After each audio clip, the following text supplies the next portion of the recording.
Welcome to the Insurance Marketing Organization podcast, where financial services marketing expert Seth Greene interviews IMO experts, executives, and top producers to share can't-miss tips on how they successfully manage their IMOs, grow their businesses, create great relationships, and influence the industry.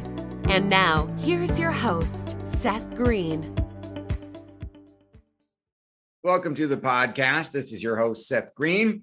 Today, I'm here with Kevin Clark of planconfidence.com. Kevin, thanks so much for joining us. Thank you, Seth, for having me. Happy New Year. Happy New Year to you too. So tell everybody what Plan Confidence does, because you're up to some really cool stuff. Yeah, so Plan Confidence is a software as a service company, if you will, that we created technology that allows us to work with the held away 401k, 403b, TSP accounts if they're a federal employee.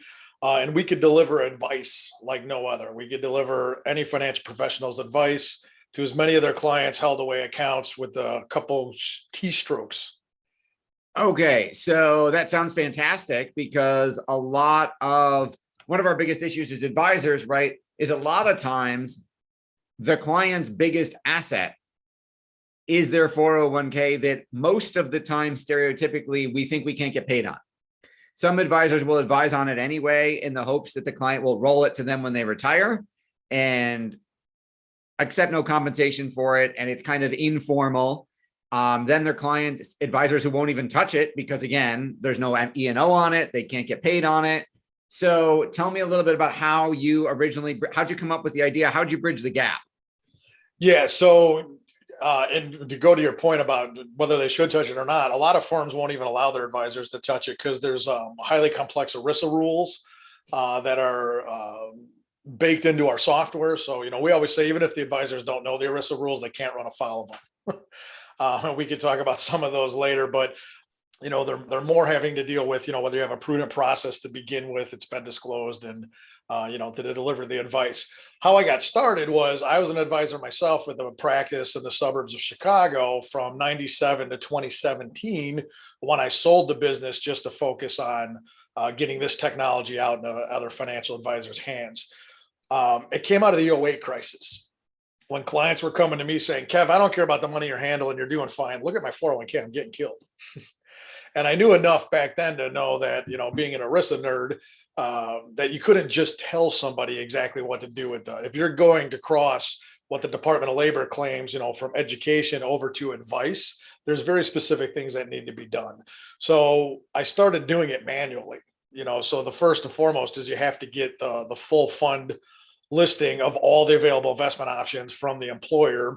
You have to review all those in a specific manner, such as, you have to look at the fees. You can't look at past performance.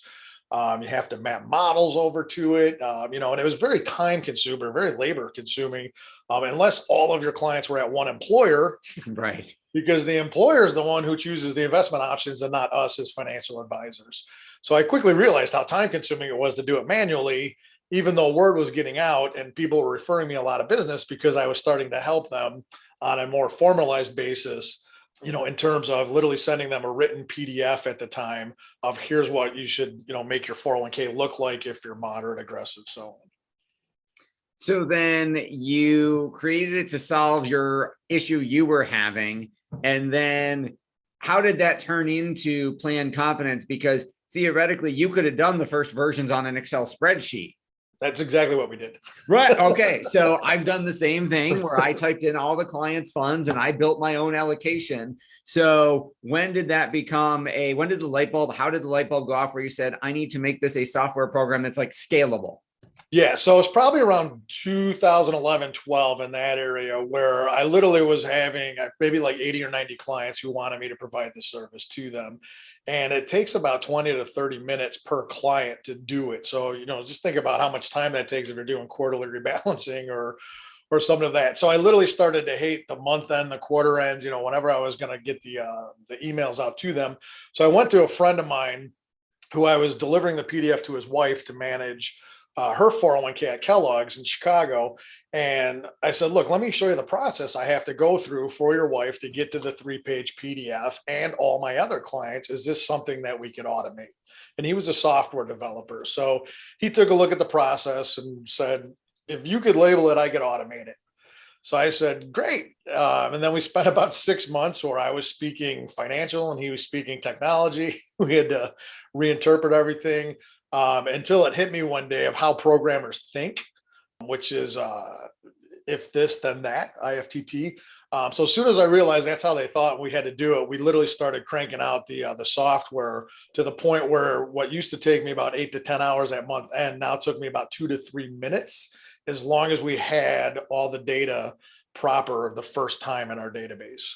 Well, obviously that's a huge time saver and scalable. When did you start taking it to other financial advisors and insurance agents? So it's probably around 13, 14. I was at a conference in Florida, and being from Chicago, you take any conference in Florida you could get to in January or February. And I always say you learn probably the most you're going to learn is when you're sitting around, either having some cocktails or at dinner or so. But we were all at dinner, and I think there was like 6 or 8 of us at a round table, and we are just kind of going around the table saying, how do you market this and that? And I remember I just pulled out my phone and I said, well, I tell people what to do with their 401k. This is what it looks like. And I had a rough version on the phone before we had the app out. And about 5 of the advisors out of the 6 there went, oh my God, that's awesome. Can I use that with my clients? And I was like, I don't know, because it was only built for one person. So I had to go back to Mark and say, hey, how do we put up, firewalls? How do we have different disclosures? How do we have different auditing procedures for different advisors? And so we kind of went back to the drawing board with that, and then got to the version that we have today, right around 2016. Which is the exact time that the Obama administration made almost any conversation with a ERISA covered account a fiduciary one. So we bit the bullet and said, okay, let's take all the advice that we have, because we had certain pieces of the technology which could be construed as advice, and let's just put it in an SEC wrapper. So we formed an internet-only RIA, put the technology in there. So now we have technically 2 versions of our software, a fully bundled version for RIAs that are out there. There's about 50,000 IARs that are either SEC or state registered that have access to our full version, which is we have the ability to deliver advice. We can help them place trades. We can help them collect fees, so on and so forth. We also have another version for insurance agents and FINRA reps, which there's about 1 million insurance agents and 660,000 FINRA reps. Which technically qualify under the Department of Labor, what's called Interpretive Bulletin 96-1, which is a safe harbor for somebody who's not licensed to actually provide computerized asset allocation models and still have them considered education and not cross the line to advice. So if we're insurance only, your version of the software works. If we're Series 7, Series fee-based, RIA, IAR, you've got a version that works. How has the reception been in terms of over the last few years getting the software and the service out to the marketplace? We've started the marketing process by actually going after smaller RIA firms, because it's basically myself and Mark and then another employee that we bootstrap this thing from the ground up. So I said, there's no sense in going straight to Merrill Lynch or Edward Jones or any of these major large companies where it's going to take us years and hundreds of thousands of dollars in marketing fees. So we just said, hey, look, let's start going after where I'm talking to the person on the phone who's the head of the RIA, who's the chief compliance officer, who sweeps the floors, so the sales process was pretty quick that way. That has then since gotten us into larger cases as the word's getting out. We've been pretty, I don't want to say the word cautious, but thoughtful about the growth that we have, because we don't want to, overpromise and underdeliver. So we're still out there, working with mainly RIA space that want to scale up. The ones that love us are the ones that have been doing it manually, just like I was. And they come in and they go, oh my God, I've been doing this for 25 people. And it takes us, it takes my staff member 3 days a month to do it. Your software could literally do it in a couple minutes. That is absolutely incredible. With all the success that you've had, what's your biggest challenge now? Our biggest challenge now is really getting the word out there that most advisors don't even realize that you're not supposed to actually give advice on these 401k assets unless you're following a prudent process that's compliant with ERISA.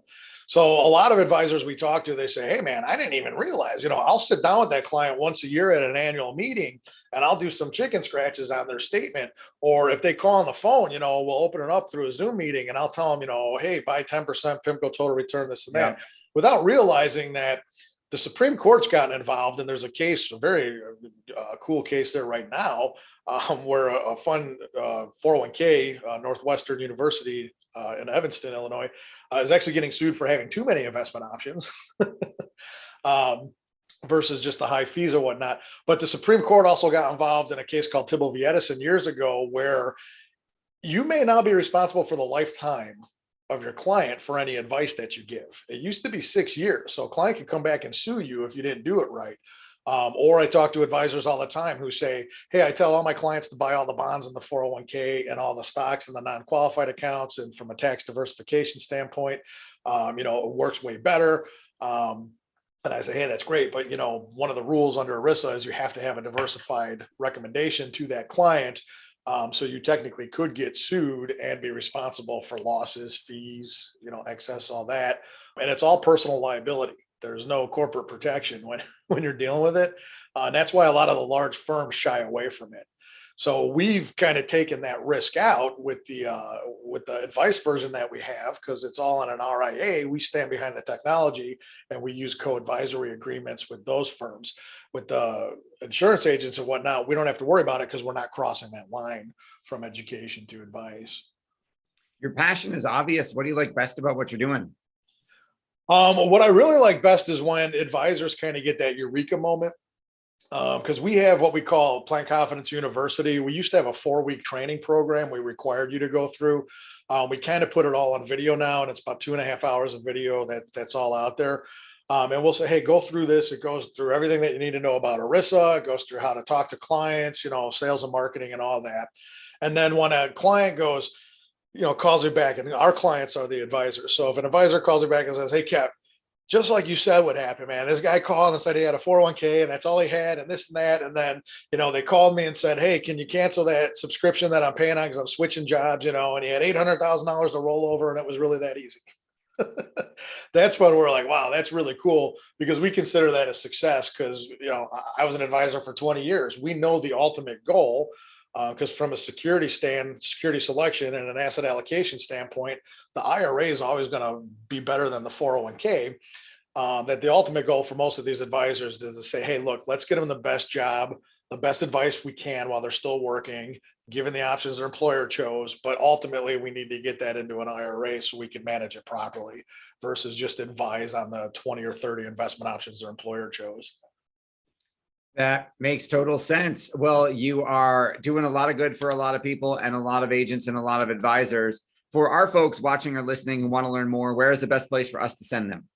Yeah, planconfidence.com, PLAN confidence.com. Just check that out. There's a little section that says, are you either an individual or an advisor? Click the advisor. It'll take you to our site that we built just for financial professionals. All right. This has been Seth Greene with Kevin Clark from planconfidence.com. Kevin, thanks so much for joining us. Thank you, Seth. Thanks everybody for watching or listening. We'll talk to you or see you next time.